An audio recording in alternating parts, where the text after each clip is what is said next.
نبی یہ تو واضح کرتے ہیں میری امت کے مارے حسین نبی کی امت میں اصلاح کرنے کے لیے نکلے ہیں، اصلاح کرنے کے لیے نکلے ہیں۔ کیوں؟ اس لیے کہ لوگ امت رسول میں خلط ملط ہو گئے، خلط ملط ہو گئے۔ تو اب پتہ تو چلے کہ کون مسلمان بنا، کون مسلمان ہوا۔ عرش والوں کو بھی پتہ چلنا چاہیے کہ یہاں مجلس ہو رہی ہے، ٹھیک ہے۔ کیا کہا؟ رجال امتی، میری امت کے مرد۔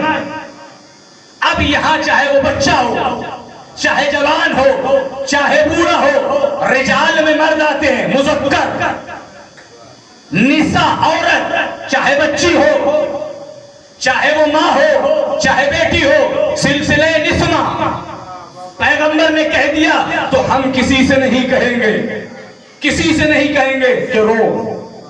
کیوں؟ اس لیے کہ نبی نے کہہ دیا ہماری امت کے مرد حسین پر روئے، حسین کے مردوں کو روئیں گے۔ اب وہ جس کا دل جہاں چاہے وہاں روئے، جس کا دل جہاں چاہے، میں تو تاریخ پڑھ رہا ہوں، حقیقت ہے، جس کا دل چاہے۔ اب آپ مجھے انصاف سے بتائیے، جملے پہ غور کیجئے گا، اس کے بعد بولیے گا۔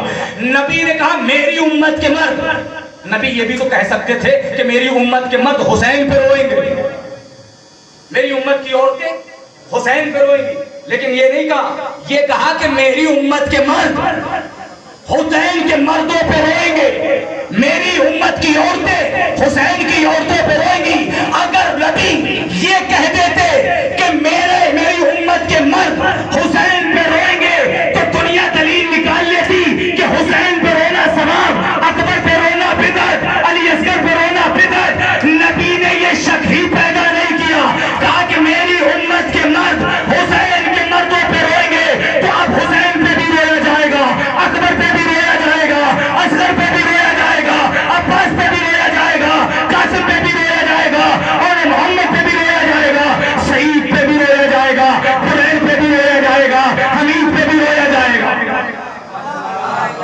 شرط نہیں لگائی، دیکھیں تو صحیح،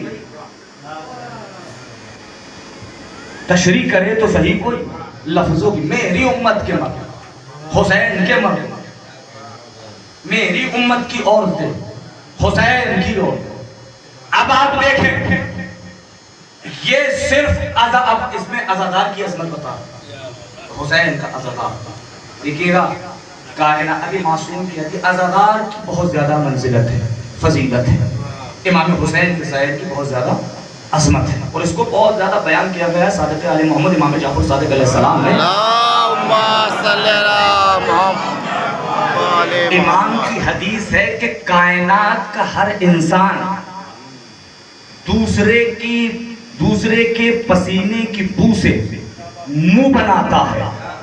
امام فرماتے ہیں کہ میرے حسین کے عزاداروں کے پسینے کی بو مجھے اچھی لگتی ہے۔ بس عظمت ظاہر امام حسین، کیا کہا؟ منزل بس پہنچ رہی ہے، اور انشاءاللہ آیات قرآنی اور اسحاد حسینی کو ذہن میں رکھیے گا۔ کس نے کہا؟ نبی، میری امت۔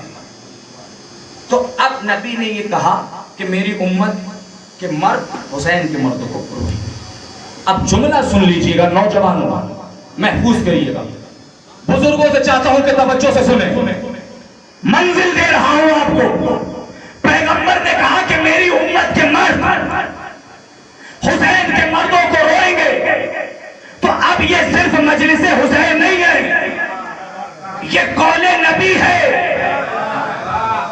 بھائی نبی نے کہا جنت ہے، مانا؟ اگر آپ کوئی کہہ دے کہ ہم جنت کو نہیں مانتے، آپ مجھے بتائیے کہ وہ جنت میں جائے گا؟ سارے لوگ بولے جائے گا؟ نہیں جائے گا۔ تو نبی نے کہا جنت ہے، اگر انکار کر دیا تو خارج ہو جاؤ۔ ایمان رکھنا واجب ہے، بولے ایمان رکھنا۔ آج بزرگوں سے ابتدا میں داد لینا، ایمان رکھنا واجب ہے۔ اب آپ مجھے بتائیے جنت دیکھی کس نے؟ تزکیہ کر رہا ہوں جملے کا، پھر دوہرا رہا ہوں بار بار اسی لیے بول رہا ہوں تاکہ میرے جو محنت ہے وہ رائگاں نہ جائے. میری امت کے مرد اب جو حسین پہ رو رہا ہے, جو بھی حسین پہ رو رہا ہے, جو بھی حسین پہ رو رہا ہے, وہ نبی کا امتی ہے, وہ نبی کا امتی ہے. اگر کسی نے جنت کا انکار کیا تو وہ شریعت سے بھی خارج, ایمان سے بھی خارج. بتاؤ کس نے جنت دیکھی؟ نہیں دیکھی, پھر بھی ایمان رکھنا واجب. ارے جسے نہیں دیکھا پھر بھی ایمان واجب. عزاداروں کو تو دیکھا ہے, ارے عزاداروں کو تو دیکھا ہے, اس پہ ہی ایمان لے آؤ. دیکھ کے ایمان, جنت نہیں دیکھی, سلسبیل دیکھی, حوریں دیکھی, پھر بھی مان رہے. تو ان جب ساری چیزوں پر ایمان واجب ہے تو پھر عزادار حسین پر بھی, عزادار حسین پہ بھی ایمان واجب ہے میری امت کے. اب آپ ایک صلوات پڑھیں عظمت محمد والا.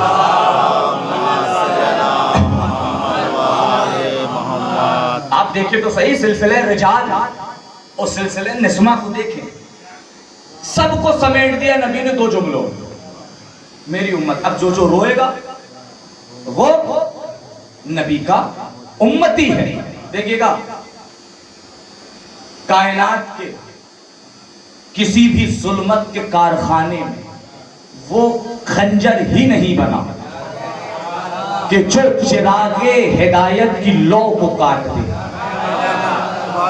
یہ مجلسیں ہم نے اپنی طرف سے نہیں, یہ عزاداری ہم نے اپنی طرف سے نہیں, نبی فرما رہے ہیں میری امت کے مرد حسین حسین کے مردوں پر روئیں گے. تو اب اکبر پہ بھی رویا جائے گا, سعید پہ بھی رویا جائے گا, بریر پہ بھی رویا جائے گا. سلسلہ نسمہ کہ کیا کہا, فَنِسَاءِ أُمَّتِي وَيَبْكِينَ عَلَى نِسَاءِ الْحُسَيْن. میری امت کی عورتیں حسین کی عورتوں پہ روئیں گی. تو اب سکینہ پہ بھی رویا جائے گا, شہزادی زینب پہ بھی رویا جائے گا, ام کلثوم پہ بھی رویا جائے گا. تو حسین امت کی اس امت میں اصلاح کرنے کے لیے مدینے سے نکل رہے ہیں, مدینے سے نکل رہے ہیں. اب جب چلے تو حسین نے بتایا کہ میں تمہیں بتاؤں گا, جملہ دے رہا ہوں, میں تمہیں بتاؤں گا کہ کون مسلمان بنا ہے, کون مسلمان بنا ہے, کون مسلمان ہوا ہے. ارے 10 محرم کربلا کے میدان میں حسین نے یزیدیت کے چہرے سے نقاب کو ہٹایا اور اسی چہرے کو دربار میں علی کی بیٹی نے لہجے سے مارا ہے.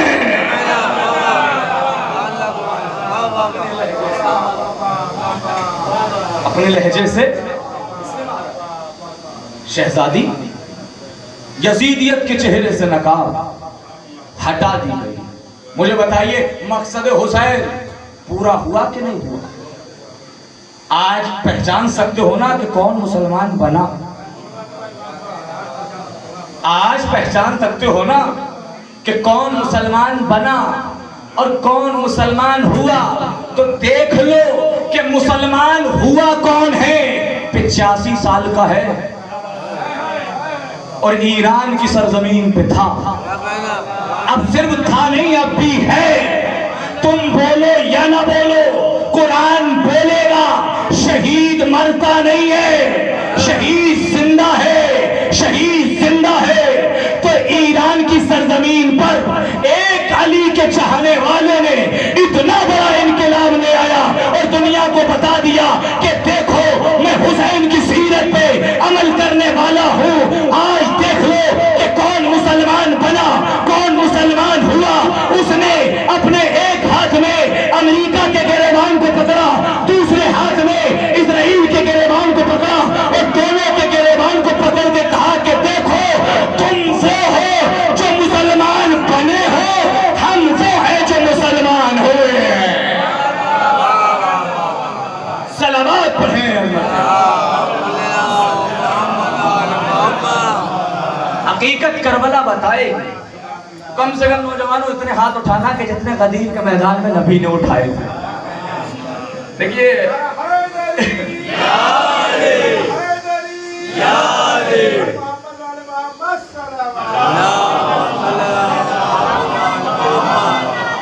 امت میں یا علی خدا سلامت رکھے کیا امت میں حسین نے اصلاح کی کہ نہیں؟ پتہ چلا کہ نہیں چلا کہ کون مسلمان بنا اور کون مسلمان ہوا؟ تو آپ دیکھیں انقلاب پیغمبر. اب دیکھیے گا غدیر وہ میدان ہے کہ نہیں ہے؟ ہوا کیا ہے؟ قوم کے بچوں کو یاد ہے. ٹھیک ہے، قوم کا بچہ جانتا ہے کہ غدیر ہے کیا.